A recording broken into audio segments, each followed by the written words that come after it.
When my house burned to the ground, I thought my family would rush to my side. Instead, I told them everything, and they said absolutely nothing. I never thought fire had a sound, not until the night it swallowed everything I owned. It started with a faint crackle, like someone crumpling paper in the dark, and then the flames roared alive, a living creature clawing up the walls of my garage. The smell was acrid, sharp, and metallic, like burned wires mixed with melting plastic. By the time I realized what was happening, the fire was already racing across the roof like it had been waiting for this chance. I shouted for my wife, and she appeared in the hallway, clutching our 7-year-old son against her chest. His pajamas were covered in little rocket ships, and the reflection of the flames danced across his wide, terrified eyes. My wife's voice was steady in a way mine wasn't. "We have to go. Now." Adrenaline carried me through the smoke-filled rooms. I checked the kitchen, the bedrooms, every corner, even though I knew deep down we were the only ones there. The rational part of me screamed to get out, but the instinct drilled into me since childhood, the voice that said don't leave without making sure, kept pushing me from room to room. By the time I stumbled outside, coughing so hard I nearly collapsed, I was barefoot, carrying nothing but my phone and wallet. Behind me, our house roared like a furnace. My son clung to his mother, his voice shaking when he asked, "Where's my room?" The words cut deeper than the smoke. We stood across the street, wrapped in scratchy Red Cross blankets as neighbors gathered in silence. The fire truck screamed down the street, spraying arcs of water against the inferno, but it already felt too late. Our lives weren't just being burned. They were being erased. When the firefighters finally had the flames under control, the only thing left of our home was a blackened skeleton. Walls collapsed inward, glass exploded outward, and the smell of charred wood and chemicals hung heavy in the night air. My hands trembled as I stared at the ruin, but it wasn't fear I felt. It was hollowness, like a piece of me had been cut out. I pulled out my phone, not even sure what I was doing. My family's group chat was always buzzing. For birthdays, for jokes, for memes no one laughed at but everyone pretended to. I typed the only words I could manage. "We're safe, but we lost everything." The message was marked, "Read." Then silence. No typing bubbles. No calls. No frantic questions. Just nothing. At first, I told myself they were asleep. Or maybe too shocked to respond. But an hour later, while my wife rubbed her temples in silence and my son drifted into uneasy sleep on a borrowed cot in the shelter gym, I opened Instagram. The first post that appeared froze me in place. My brother, tagged in a full carousel of photos. Him, my parents, my sister. All of them smiling, grilling, drinking, posing in matching t-shirts at some lake house. Captioned, "Best family weekend ever." I stared at it, numb. They had read my message. They knew. And still, nothing. That was the moment I realized the fire had destroyed more than my home. It had exposed my family for exactly who they were. The morning after the fire, I woke up on a thin cot in the community shelter. My body ached, my throat burned raw from the smoke, and my mind replayed the night in endless loops. The heat of the flames. The sound of wood splitting apart. My son's small voice asking about his room. The gymnasium smelled like disinfectant and too many strangers pressed into one place. Volunteers moved between rows of cots, carrying clipboards and offering cups of coffee in styrofoam cups. My wife sat beside me, staring blankly at the scorched clothes we'd worn out of the house. Our son still slept curled under the scratchy Red Cross blanket, his little fists clenched like he was fighting something in his dreams. I pulled out my phone again. Maybe the silence in the family chat had been a mistake. Maybe I'd missed a call. Maybe my family had panicked and was already on their way. My chest tightened as I unlocked the screen, only to find nothing. No texts. No missed calls. Just read receipts, cold and unblinking. I tried to laugh it off. Maybe they're driving back. Maybe they didn't know what to say. My wife didn't answer. She just pressed her lips together, the look in her eyes saying what she wouldn't. They don't care. By noon, officials came by to tell us it could be weeks before we were allowed back on the property. Insurance investigators would take over, combing through the ruins to determine the cause. I stared at the man in the fluorescent vest as though he was speaking another language. Weeks. We had nothing but the clothes on our backs. Where were we supposed to go? The shelter offered hotel vouchers for a few nights. My wife nodded, taking them with quiet efficiency, but I lingered. Every step away from the shelter felt heavier, like I was walking deeper into an emptiness I didn't know how to fill. Later that afternoon, sitting on the edge of the stiff hotel bed, I dialed my mom's number. It rang twice, then went to voicemail. I tried my dad. Straight to voicemail. I called my brother, then my sister. Both declined. I stared at the screen as the weight of it hit me. They weren't too busy. They weren't asleep. They were ignoring me. I dropped the phone onto the bed, running both hands over my face. My wife's voice was soft, but sharp with frustration. How many times do you need them to show you who they are? I wanted to argue. I wanted to defend them. Maybe they thought we had help from her family. Maybe they thought we didn't need them. Maybe, but the excuses rang hollow, even to me. That evening, after putting our son to bed between us, I checked social media again. My brother had uploaded another post. This time, it was a video. All of them laughing at a bonfire by the lake, music blasting, fireworks lighting the night sky. In the background, I could hear my mother's unmistakable voice calling out, "Best weekend ever!" Best weekend ever, while our house was still smoldering, while we were counting the few belongings we had left, while my son clutched a stuffed bear someone at the shelter had handed him because all his toys were gone. That was the first warning bell, shrill and undeniable. My family wasn't coming. Not to the shelter. Not to the hotel. Not even to call. The fire hadn't just burned our home, it had burned the last illusions I had about where I stood in their lives. And yet, I still couldn't let go. I still thought, maybe tomorrow. The first few days after the fire blurred into each other, every hour marked by the hollow ache of loss. At first, I thought I was just in shock. But soon, I realized the silence from my family wasn't temporary, it was deliberate. We moved between donated hotel rooms and temporary housing offered by charities. Each place smelled unfamiliar, each bed felt too stiff or too soft, but none of it felt like home. My son asked me nearly every night, "When can we go back?" And every time my chest tightened as I gave him the same answer, "Soon." The truth was, I didn't know if we'd ever really go back. Meanwhile, I kept reaching out to my family. Texts, calls, emails. Simple messages like "we're safe" or "could use some help with clothes for Noah," all of them ignored. I sent photos of the burned ruins, hoping that maybe seeing the devastation would stir something in them. Nothing. My wife stopped asking me if they'd responded. She already knew. I could see it in her eyes, disappointment mixed with pity for me, because I still couldn't accept the truth. Then the whispers began. Neighbors and old friends came forward, offering condolences, but they also brought stories. Stories I hadn't expected. "Your mom said you had insurance, so you didn't really need help. Your sister mentioned you've always been dramatic, maybe exaggerating things. Your brother said you'd figure it out, you always do." Each comment landed like a slap. My own family wasn't just ignoring me, they were painting me as someone unworthy of care, someone who didn't deserve help. It was easier for them to pretend I was fine than to face the fact that I wasn't. The isolation grew thicker. My phone became a constant reminder of absence, notifications from insurance agents, from Red Cross volunteers, but never from the people I needed most. Every time I saw the little read sign on my messages to them, my stomach turned. It was proof they saw me. Proof they chose to look away. One night, after another futile attempt to call my mom, I sat alone in the hotel bathroom with the lights off. My reflection in the dark window looked like a stranger. Smoke still seemed to cling to my hair, my skin. I realized then how truly alone we were. Not just me, my wife, my son. We had been left to fend for ourselves. And yet, my family's life carried on. Their social media posts became a sick kind of torture. While I spent my nights filling out endless forms and searching for clothes that would fit my son, they posted brunches, vacations, shopping sprees. My sister uploaded a photo of a new designer purse with the caption, "Family first, always." The irony nearly made me laugh, but instead it made me sick. My wife begged me to stop looking. "They've shown you who they are," she said. "Why are you still giving them space in your head?" But I couldn't let it go. Maybe because letting go meant admitting something I wasn't ready to face, that my family, the people who raised me, who I defended countless times, had abandoned me when I needed them most. And the worst part? The more I chased their silence, the more isolated I became from the people who were actually here. My wife grew quieter.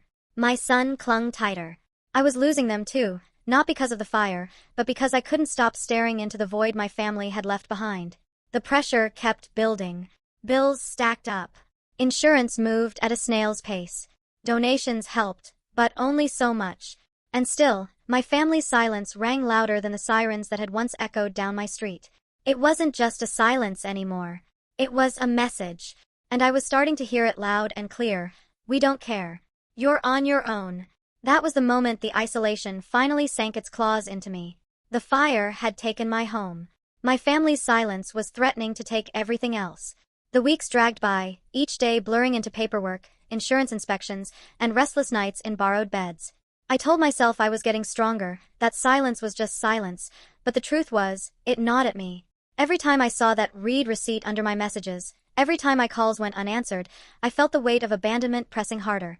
Then one afternoon, the revelation came, not as a whisper, but like a punch straight to the chest. It started innocently enough. A family friend, Mrs. Callahan, stopped by the shelter with a bag of clothes for my son. She was one of those well-meaning neighbors who always knew more than she should. As she handed me the bundle, she leaned close, her voice low. "I heard what your mother's been saying," she murmured. My stomach tightened. "What do you mean?" She hesitated, pity flickering across her face. "At church last week, she told people you were careless. That you probably left the stove on or something. She said she hoped the insurance company wouldn't find out because then you'd be in real trouble. She made it sound like the fire was your fault." The words sank like stones into my chest. I shook my head, trying to process. My mom. My own mother. Spreading rumors that I'd caused the fire. "That's not true," I stammered. "The investigators said it was faulty wiring." "I didn't." "I know, dear," Mrs. Callahan interrupted quickly. "But not everyone at church does. You should know what's being said." I thanked her numbly, but as soon as she left, I collapsed onto the bed, my hands shaking. My wife looked at me, waiting, and when I told her, her face hardened with a fury I'd rarely seen. "So that's why they've been silent," she said. "They've already decided this was your fault. Easier to condemn you than to help you." The thought made me nauseous. Memories flashed in my mind. My mother's sharp tone when I forgot to take out the trash as a kid, my father's disappointed look when my grades weren't perfect, the way they always seemed to side with my siblings. Was this just another extension of that pattern? Had they been waiting for a reason to wash their hands of me? But the revelation didn't end there. 2 days later, I got a call. Not from my family, but from the insurance adjuster. His voice was clipped, professional, but underneath, I heard something colder. "Mr. Davis," he said, "we've received several anonymous calls suggesting negligence on your part. We'll need to reopen our investigation." My grip on the phone tightened. "Anonymous calls? From who?" "I can't disclose that," he replied. "But the details align with what we're hearing elsewhere. Accusations that you left flammable materials near the garage, that you were careless with wiring." My heart pounded. The only people who knew enough about my life to invent those lies were my family. After I hung up, I stared at the phone in disbelief. Not only had they abandoned me, they were actively working against me. They weren't just silent. They were trying to bury me under blame. That night, I scrolled through my sister's social media again, though my wife begged me not to. And there it was, a group photo at the same lake house, my parents smiling wide. The caption read, "Some people can't handle responsibility. Glad we stick together through the drama." My hands shook so badly I nearly dropped the phone. It was a public condemnation disguised as a casual caption. To everyone else, maybe it looked like a harmless post. But to me, it was a message loud and clear: you're not part of us anymore. The revelation burned hotter than the fire that had gutted my home. My family didn't just abandon me out of apathy. They had chosen to distance themselves, to protect their own reputations, even if it meant painting me as the villain. The night of the fire, I thought I'd lost everything to flames. But now I saw the truth. The fire had only revealed what was already smoldering beneath the surface, that my family had never really stood with me. 4 days after the revelation, I walked around like a man split in two. Half of me wanted to curl up and surrender, to let the lies swallow me whole. The other half, the louder, angrier half, refused to let them win. My family could burn bridges, but I wasn't going to let them burn me. The breaking point came when the insurance investigator showed up at the temporary rental the shelter had secured for us. He wore a gray suit, carried a black briefcase, and his eyes were sharp, as though he'd already judged me before stepping inside. "Mr. Davis," he said briskly, "these allegations are serious. If negligence is proven, your claim could be denied." I could practically hear my parents' voices behind his words. Negligence. Careless. Irresponsible. I'd been branded all my life, but this time the stakes weren't grades or chores, it was my family's survival. As soon as he left, I turned to my wife. "I can't let them destroy me. If they want a fight, they'll get one." That night, I called Tara, a childhood friend who'd grown into a sharp, relentless journalist. She'd always had a knack for digging up the truth, and though we hadn't spoken in years, desperation pushed me to try. "Tara," I said, my voice shaking. I need help. My house burned down, and my own family is trying to blame me. There was a pause, then the sound of fingers tapping a keyboard. Tell me everything, she said. So I did. Every ignored text, every rumor, every post designed to paint me as the black sheep. By the time I finished, my throat ached, but Tara's tone was steady, focused. This isn't just family drama, she said. This is defamation. They're interfering with an insurance investigation. If we can prove they planted those accusations, you'll have leverage. Her confidence sparked something inside me, something I thought the fire had burned away. Hope. Over the next week, Tara and I worked quietly, like conspirators. She dug through public records, piecing together inconsistencies in my parents' finances. I compiled every text, every social media post, *TS and timestamps neatly organized. My wife helped, her quiet anger fueling her determination. Then came the breakthrough. Tara traced one of the anonymous calls to the insurance company back to a landline registered under my parents' lake house. Another came from my sister's office phone. Proof, undeniable and sharp as a blade. When Tara sent me the file, my hands trembled as I opened it. There it was, the evidence that my own blood had tried to ruin me. For the first time since the fire, I felt power return to me. They thought they could isolate me, silence me. But now I had the truth, and the truth was louder than their lies. The counterstrike wasn't just about clearing my name anymore. It was about reclaiming every piece of myself they'd tried to erase. I sat down that night, staring at the folder of evidence, and whispered a promise. You took my home. You tried to take my reputation. But you will not take my future. The fire had started this war. But I was the one who would end it. The evidence sat on my laptop like a loaded *P***N. Every *T, every call log, every trace Tara had uncovered, all of it was undeniable proof that my family had orchestrated a smear campaign against me. For weeks, they had painted me as negligent, careless, even dangerous, while I scrambled to keep my wife and son afloat in the ashes of our life. But now the balance of power had shifted. I wasn't the victim anymore. I had the truth, and I was going to use it. The opportunity came faster than I expected. My parents were hosting a family gathering at the lake house, the same place where they'd laughed over brunches while I lived out of garbage bags. I learned about it from my sister's social media post, of course, a smiling picture of her in a new dress, captioned "Family always comes first." The hypocrisy made my stomach churn, but it also steeled my resolve. If they wanted to parade around their false version of family, then I would confront them in front of the very people they were trying to impress. Tara was hesitant. Are you sure about this? She asked. Confronting them publicly, it'll get ugly. It's already ugly, I told her. I need them to hear the truth. And I need everyone else to see it too. So I prepared. I copied the evidence to a flash drive and to a cloud backup, making sure there was no way it could be erased. I rehearsed what I would say, over and over, my voice shaking at first, then steadying as anger sharpened my words. The day of the gathering, I drove to the lake house with my wife at my side and my son asleep in the back seat. My palms were slick on the steering wheel, but my jaw was set. This was it, the moment the silence would finally break. When we walked in, conversations faltered. My mother's smile froze, my father's eyes narrowed, and my sister muttered something under her breath. But they didn't send me away. Not yet. Maybe they wanted to see me humiliate myself. Maybe they thought I'd beg for forgiveness. Instead, I stood in the center of the room and pulled out the flash drive. I know what you've been saying about me, I began, my voice carrying across the room. That I caused the fire. That I was negligent. That I don't deserve help. A few relatives shifted uncomfortably, avoiding my gaze. My mother opened her mouth, but I didn't let her speak. I also know it was you, I continued, my eyes locking on hers. You called the insurance company. You spread the rumors. You wanted me ruined. Gasps rippled through the room. My father's face reddened. That's enough, he snapped. You don't come into this house but Tara, who had come with us for backup, stepped forward and plugged the flash drive into the TV. Within seconds, the living room screen lit up with call logs, timestamps, and records linking the anonymous tips directly to my parents and sister.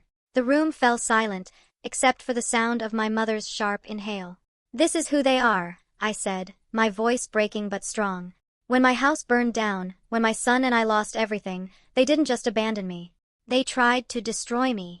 Murmurs erupted. Cousins exchanged horrified glances. An aunt shook her head in disbelief.